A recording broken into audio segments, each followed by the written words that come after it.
pregunta muy recurrente y muy importante también es cómo calculamos la pensión de alimentos.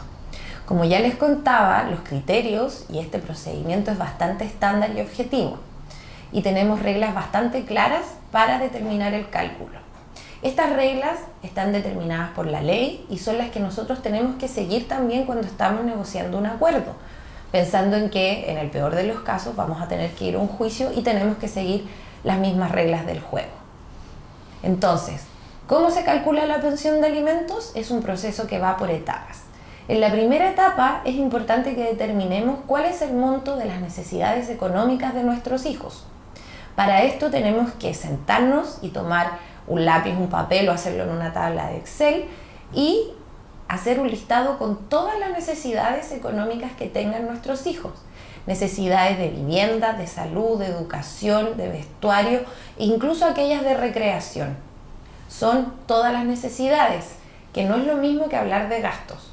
Los gastos son los que efectivamente se está cubriendo y las necesidades no siempre se están viendo cubiertas. Entonces, por ejemplo, si yo tengo un diagnóstico médico que indica algún tipo de tratamiento para nuestros hijos que en ese momento no se está pagando y que digamos es inmediato, tengo que incluirlo como una necesidad económica.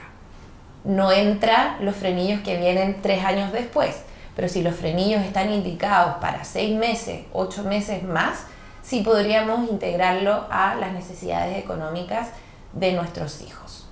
Nuestra recomendación es que cuando hagamos este listado de necesidades económicas y si queremos incluir dentro de esta alguna que no se esté gastando en la actualidad, no proyectemos más allá de 8 meses, porque de 8 meses a 1 año o 2 es mucho lo que puede cambiar, son los otros criterios para determinar la pensión que también puede cambiar y por lo tanto nuestra sugerencia es que lo dejemos en los 8 meses.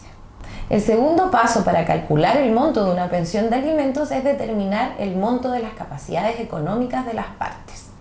La capacidad económica tiene que ver tanto con los ingresos como con las deudas de una persona, pero es importante precisar que estos ingresos pueden estar compuestos no únicamente por las rentas o los sueldos, sino que también, por ejemplo, por algún arriendo que reciba alguien todos los meses por ser dueño de alguna propiedad.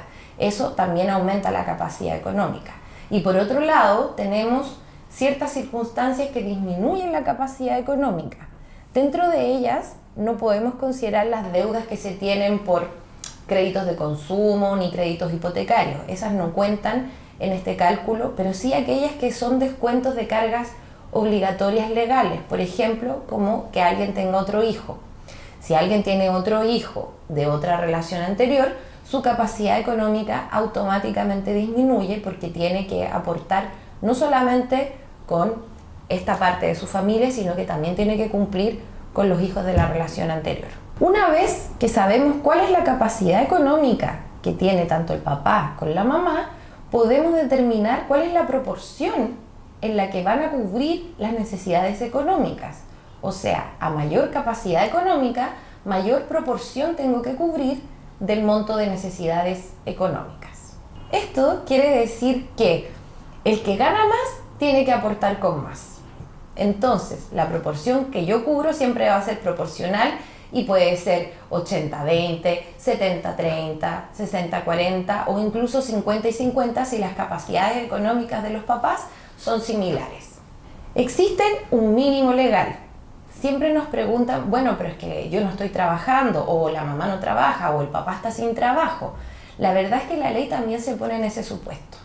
Como hablábamos en un principio, este derecho de alimentos es tan importante que no podemos decir sencillamente no tengo cómo cubrirlo, porque es responsabilidad de los padres propender a las necesidades de sus hijos, necesidades económicas y emocionales. Entonces, la ley dice que aunque alguien no tenga ingresos, se va a entender, y esto es como una ficción que se hace, de que al menos tiene la capacidad para aportar con un 40% de un ingreso mínimo legal.